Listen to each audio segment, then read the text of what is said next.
Ako si Francis Riudique, hatid sa inyo ang mga pinakamainit na balita sa bansa dito sa News Force.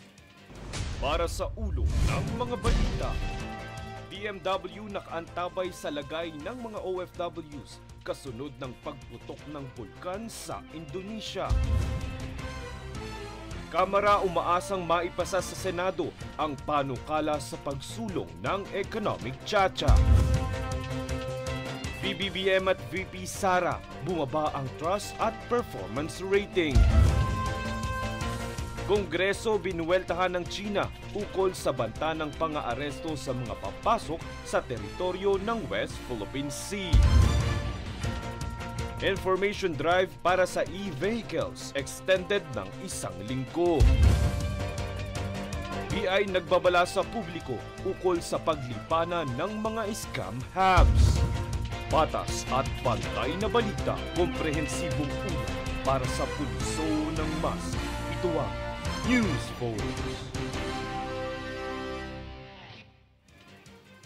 Para sa unang balita sa kasalukuyan ay wala umanong naiulat ang Department of Migrant Workers na anumang casualty o apektadong overseas Filipino workers o OFW matapos ang naitalang pagputok ng Mount Ibu sa Indonesia. Nakikipag-ugnayan umano ang Migrant Workers Office sa Singapore sa Philippine Consulate General sa Manado City para subaybayan ang sitwasyon ng 550 Pinoy sa apektadong lugar. Kinumpirma naman ng mga otoridad ng Indonesia na walang dayuhang nasugatan matapos ang pag-alboroto ng Mount Ibu sa isla ng Halmahera nitong nagdaang Sabado.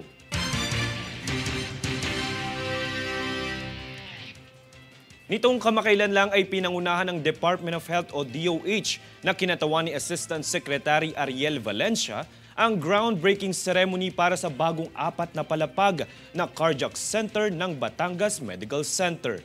Ang nasabing seremonya ay kasabay ng Philippine Heart Center 2nd Cardiovascular Mission sa nasabing ospital kung saan 13 pasyente ang tumanggap ng life-saving heart procedures. Ayon sa DOH, ang mga inisyatibong ito ay umaayon sa unang punto ng 8-point action agenda na naglalayong magtayo at paigtingin ang mga pasilidad at sistema ng kalusugan at tiyakin ang akses sa inklusibo, komprehensibo at abot-kayang mga serbisyo sa pangangalagang pangkalusugan para sa lahat ng Pilipino. Pinaalalahanan ng Food and Drug Administration o FDA ang publiko na bumili lamang ng mga gamot sa mga otorisadong nagbebenta nito. Ito umano ay dahil mayroong ilang mga doktor na nagbebenta sa kanilang pasyente na hindi naman lisensyado ang ahensya. Paliwanag ng FDA, ang pagbebenta ng mga doktor ng gamot ay dapat rehistrado at otorisado ang mga clinic o pharmacy na mayroon ito. Sino mang lumamag dito ay nararapat na magbayad ng multa o maaaring makulong sa ilalim ng Republic Act o RA 10918. Patuloy namang binabantayan ng FDA ang mga reklamo ukol dito sa tulong na rin ng Professional Regulation Commission at Professional Regulatory Board of Pharmacists para tugunan ang issue.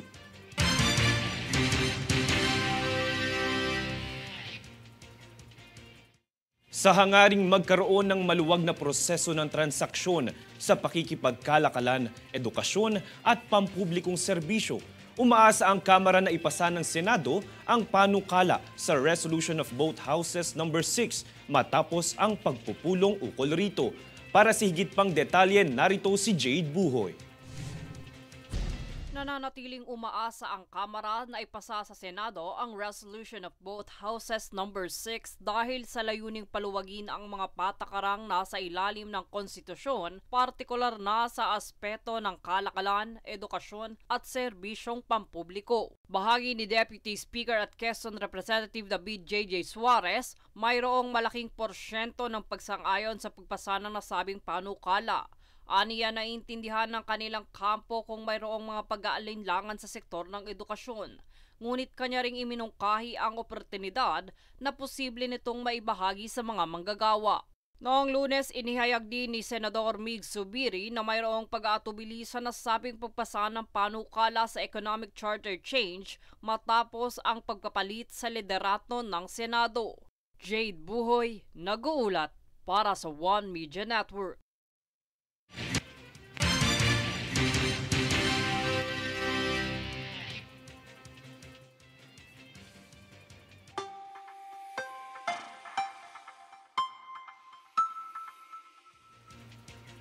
Para sa ating ulat panahon, bagamat nakararanas pa rin ng matinding init, inoobserbahan ng Pag-asa ang posibleng pagpasok ng bagyo sa bansa ngayong Mayo, partikular na sa kapuluan ng Mindanao. Paglilinaw naman ng Pag-asa, posibilidad pa lamang ito at hindi pa binabantayan. Samantala, tanging easterlies ang umiiral, kung saan partikular na nararanasan ang epekto ng bahagyang maulap na papawirin na may pulupulong mga pag-ulan sa Metro Manila at natitirang bahagi ng bansa.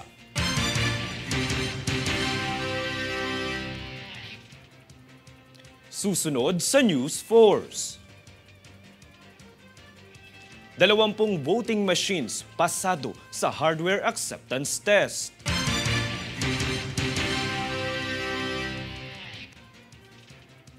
MMDA tinalakay ang mga aksyon alinsunod sa paghahanda sa La Nina.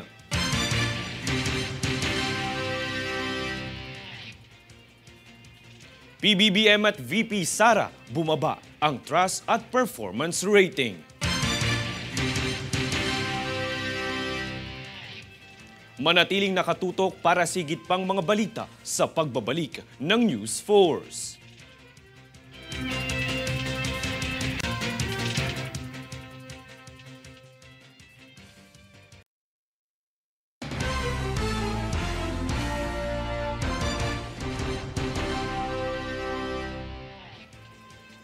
Bumaba ang trust at performance rating ni Pangulong Ferdinand Marcos Jr. at Vice President Sara Duterte ayon sa nakaraang Okta survey. 6% ang ibinaba ng trust rating na Pangulong Marcos nitong Marso mula noong Disyembre 2023 at 9% naman ang ibinaba ni VP Sara. Sa performance rating naman, 6% ang ibinaba ni Pangulong Marcos, samantalang si VP Sara naman ay 11% ang naibawas.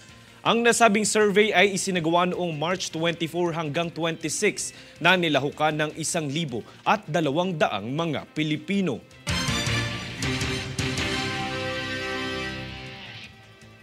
Nasawi sa insidente ng helicopter crash si Iranian President Ibrahim Raisi. Walang naging survivor sa insidente dahil nasawi rin ang mga kasama nitong opisyal at mga helicopter crew. Para sa detalye, narito ang aking ulat.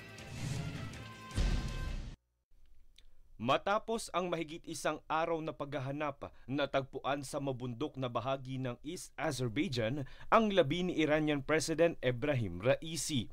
Kasama ring nasawi ang 8 pang kasamahan niyang mga opisyal na kabilang ang Foreign Minister ng Iran at mga helicopter crew nito. Ayon sa mga ulat, makapal umano ang fog nang dumaan ang helicopter sa bahaging ito ng bundok. Kaya naman natagalan at nahirapan din bago ma-recover ang mga labi dahil sa masungit na panahon. Bukod sa Bell 212 helicopter, ay may 2 pa umanong itong convoy na maayos na nakapag-landing. Ngunit ang sinakyan ng Iranian President ay nag-hard landing na nauwi sa helicopter crash. Samantala sa isang post sa X ay nagpaabot ng pakikiramay si Pangulong Ferdinand Marcos Jr. sa pamahalaan ng Iran at sa pamilya at kamag-anak ng mga nasawi sa trahedya. Francis Riudique, nag-uulat para sa One Media Network.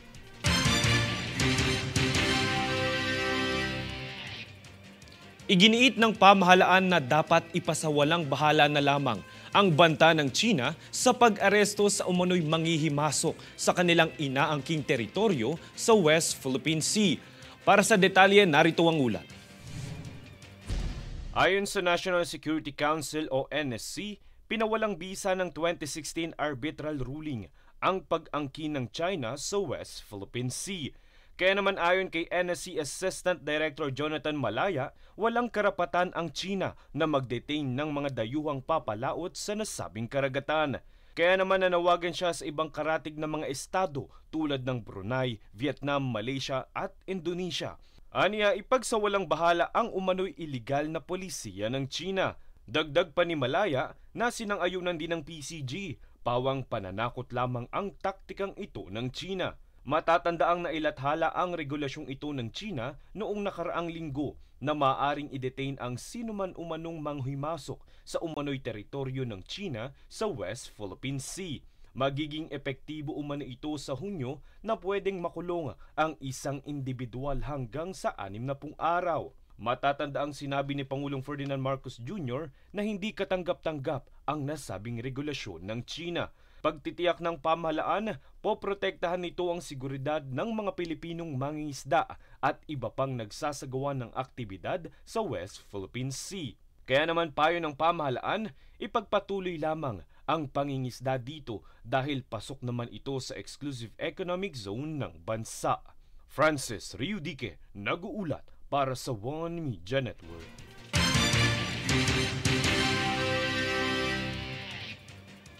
Kaugnay na balita matapos ang umano'y pagbabanta ng bansang China ukol sa pag-aaresto ng mga dayuhang tutungo sa teritoryo sa South China Sea, bumuelta ang Kongreso na ito'y hindi nararapat dahil ang ibang bahagi dito ay kabilang sa West Philippine Sea.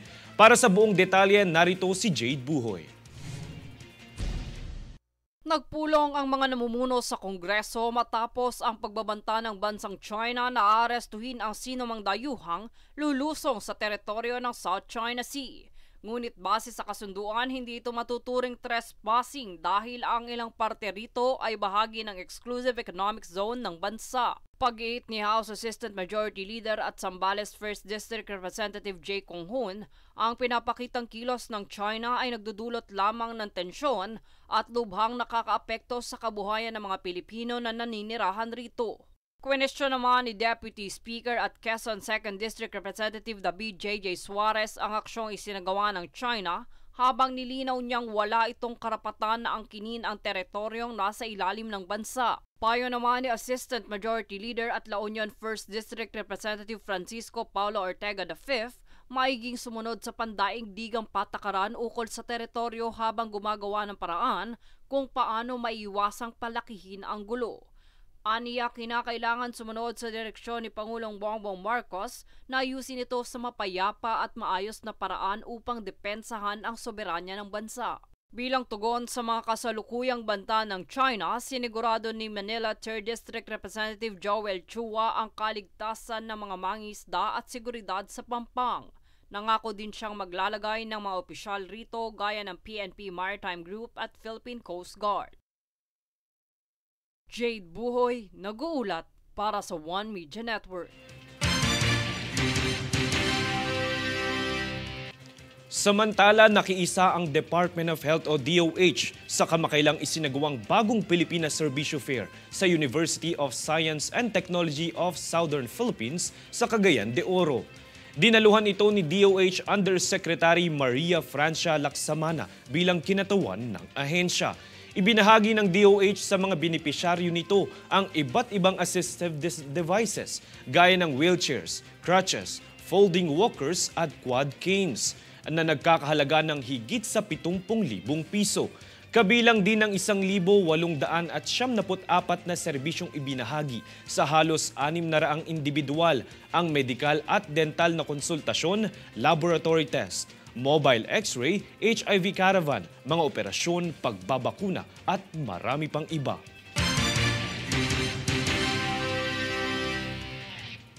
Bunsod ng papalapit na panahon ng La Nina, naghahanda na ang MMDA para sa mga aksyon nito kung paano tutugunan ang mga suliranin sa flood at water management system sa Metro Manila. Narito ang ulat ni Princess Castro. Alinsunod sa papalapit na tag-ulan o La Nina, naghahanda na ang Metropolitan Manila Development Authority o MMDA hinggil sa mga aksyon nito at kung paano tutugunan ang mga suliraning kahaharapin sa mga lungsod sa mga panahong ito. Ilan sa mga aksyon na kanilang isinasagawa ay ang regular maintenance activities, flood control projects at paglalagay ng trash traps. Sa naganap na pagpupulong, nasa 80 mga lugar sa Metro Manila ang natukoy ng ahensya na madaling bahain. Dahil dito, mungkahi ng MMDA ang magkaroon ng drainage master plan na sasaklaw sa buong NCR at gayon din ng matiyak na ang mga drainage system ay magkakakonekta at kayang pamahalaan ang dami ng tubig ulan para sa susunod na mga dekada. Bukod dito ay patuloy rin ang pag-apela ng ahensya sa publiko na maging responsable hinggil sa pagtatapon ng kanilang mga basura dahil isa ang mga basura sa nagiging pangunahing sanhi ng pagbabara ng mga drainage system na kadalasang nagre-resulta sa malawakang pagbaha at trapiko. Kaugnay nito ay balak naman makipag-ugnayan ng ahensya sa Department of Public Works and Highways, local government units sa Metro Manila at dam operators para pag-usapan ang mga kamakailang natukoy na lugar na may localized na pagbaha, mitigation measures at disaster preparedness and response upang matiyak ang kahandaan para sa tag-ulan. Princess Castro, nag-uulat para sa One Media Network.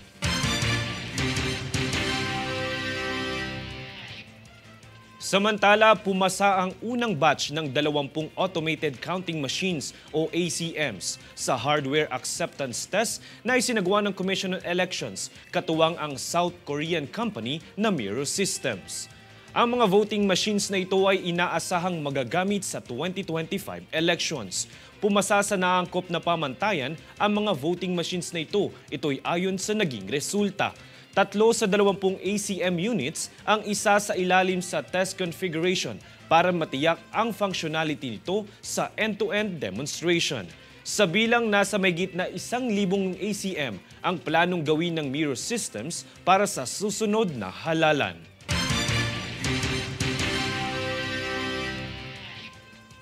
Itinuturing na matagumpay ng Special Action and Intelligence Committee for Transportation o SAIC ang kampanyang anti-colorum matapos makahuli ng 7 sasakyan na nagresulta sa pagkakakolekta ng mahigit 2 milyong piso na multa sa loob lamang ng isang araw.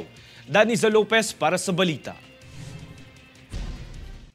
Sa aktibong kampanya na anti-colorum ng Department of Transportation, Special Action and Intelligence Committee for Transportation o DOTR-SCI-City ay umabot sa 2.2 million pesos ang multa na nakolekta kahapon ika-20 ng Mayo.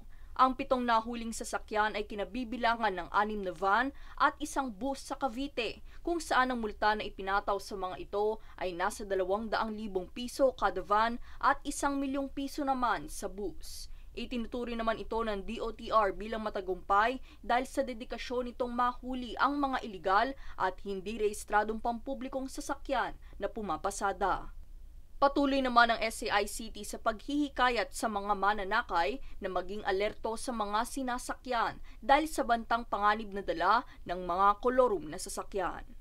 Daniza Lopez nag-uulat para sa One Media Network.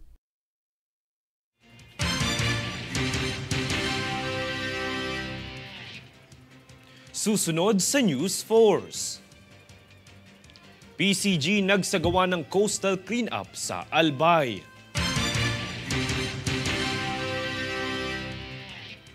Information drive para sa e-vehicles extended ng 1 linggo.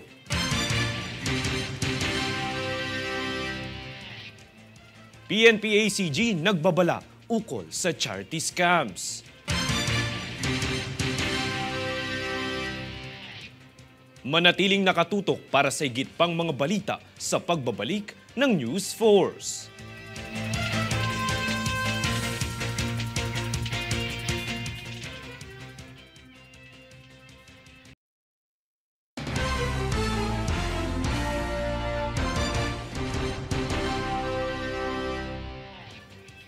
Matapos ang ipinagkaloob na palugit ni Pangulong Ferdinand Marcos Jr.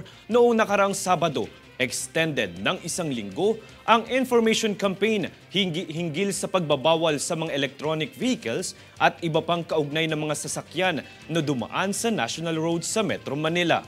Ito ay matapos ang pag-anunsyo ng Metropolitan Manila Development Authority o MMDA nitong Lunes na magpapatuloy ang pagpapaalala sa mga tsuper ng mga nabanggit na sasakyan.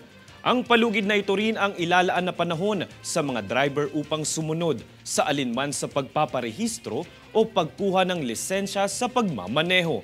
Giit ni MMDA Acting Chair Attorney Romando Don Artes, bagamat hindi pa nila sila mag-i-issue ng mga violation ticket ngayong linggo, mariin pa rin nilang pinaalala na bawal pa rin dumaan ang mga ito sa mga pangunahing kalsada.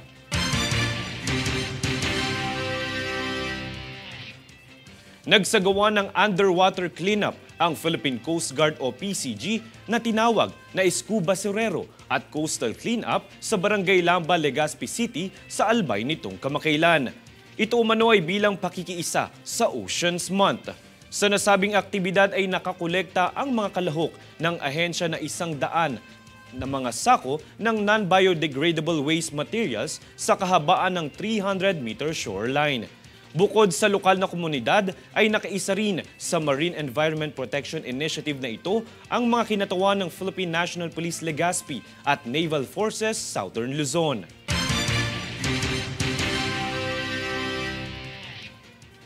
Abiso sa publiko, mag-ingat at huwag magpapaniwala agad sa mga donasyon umano mula sa mga hindi kilalang tao dahil nagbabala ang Philippine National Police Anti-Cybercrime Group o PNP-ACG sa charity scams.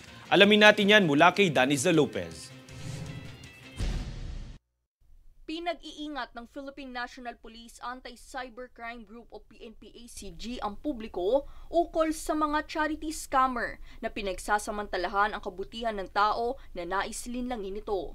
Ang charity scams ay nangyayari kung saan paniniwalain nito ang biktima na kinakailangan ng sapat na donasyon para sa mga nangangailangan ng tulong, ngunit ang mga nalikom na pera ay mapupunta lamang sa sarili nilang bulsa.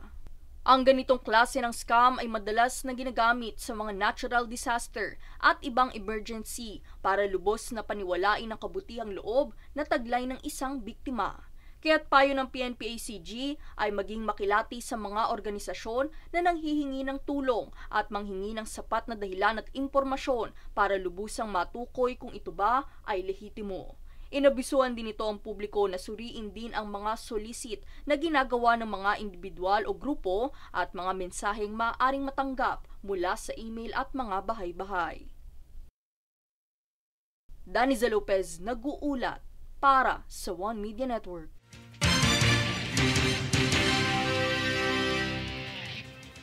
Nagbabala ang Bureau of Immigration o BI ukol sa mga pinauwing 9 na Pilipinong biktima ng scam hubs dahil sa patuloy na paglaganap ng illegal recruitment sa bansa. Ang scam hubs ay mga lugar sa Myanmar na ginagawang kuta para sa mga love scammers at tinatarget ang mga homosexual na nagnanais magtrabaho abroad. Nagbabala naman si BI Commissioner Norman Tansinco ukol sa trabahong ina-applyan abroad na i-check muna sa mga website ng gobyerno bago tumuloy dahil nakasalalay ang kanilang kaligtasan rito.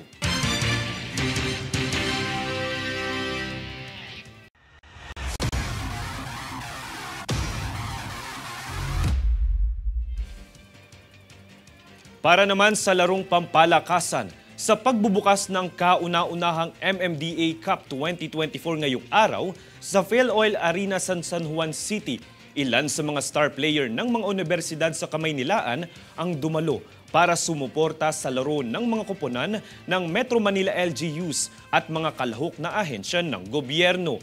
Ang kaganapang yan ang tinutukan ni Princess Castro. Umarangkada ngayong araw, ika-21 ng Mayo, ang kauna-unahang MMDA Cup 2024 dito sa PhilOil Eco Oil Arena sa lungsod ng San Juan. Sa pambungad na laro, pinangunahan ito ng koponan ng lungsod ng Maynila kontra San Juan para sa larong basketball. Sa pagbubukas ng kompetisyon, nagkaroon ng parada para sa iba't ibang koponan mula sa mga lungsod sa Metro Manila kasama ang kani-kanilang muse. Sa naging pagrampan ng mga kababaihan, itinanghal na best muse ang lungsod ng Parañaque. Sa kabilang banda, bilang hudyat ng pag-uumpisa, nagkaroon ng oath-taking ang mga player para sa mapayapa at maayos na pakikipaglaro sa bawat isa.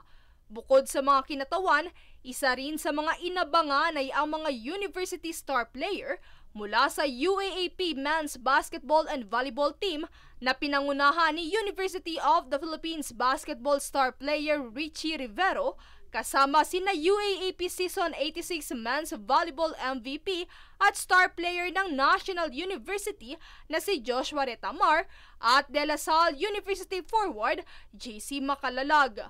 Isa si Rivero sa nagbigay ng maikling mensahe para sa mga player.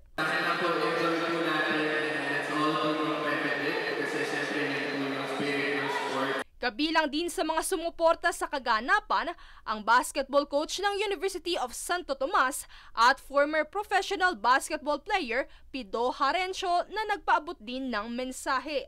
Ang huling laban para sa MMDA Cup ay gaganapin sa 12 ng Hunyo at maaaring makita ang buong schedule ng laro sa opisyal na Facebook page ng MMDA Cup 2024. At para sa mga gustong sumuporta at manood ng event, ito ay libre para sa lahat. Ang sports event na ito ay sinuportahan ng iba't ibang lokal na pamahalaang lungsod sa Metro Manila, katuwang ang iba't ibang ahensya gaya ng Department of Interior and Local Government, PhilHealth, National Housing Authority, Philippine National Police at marami pang iba. Kaugnay nito ay nagpaabot din ng mensahe si MMDA Acting Chair Attorney Romando Don Artes para sa mga manlalaro, gayon din ang layunin ng sports event na ito ng ahensya. So good luck po sa lahat ng kalahok.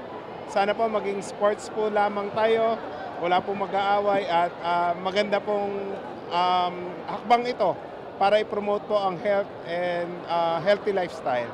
Sa pagtatapos, sinabi ni Artes na ang matagumpay na paglulunsad ng MMDA Cup ngayong taon ay isang pagkakataon upang muli itong ganapin sa mga susunod pang mga taon. Mula rito sa lungsod ng San Juan, Princess Castro, nag-uulat para sa One Media Network.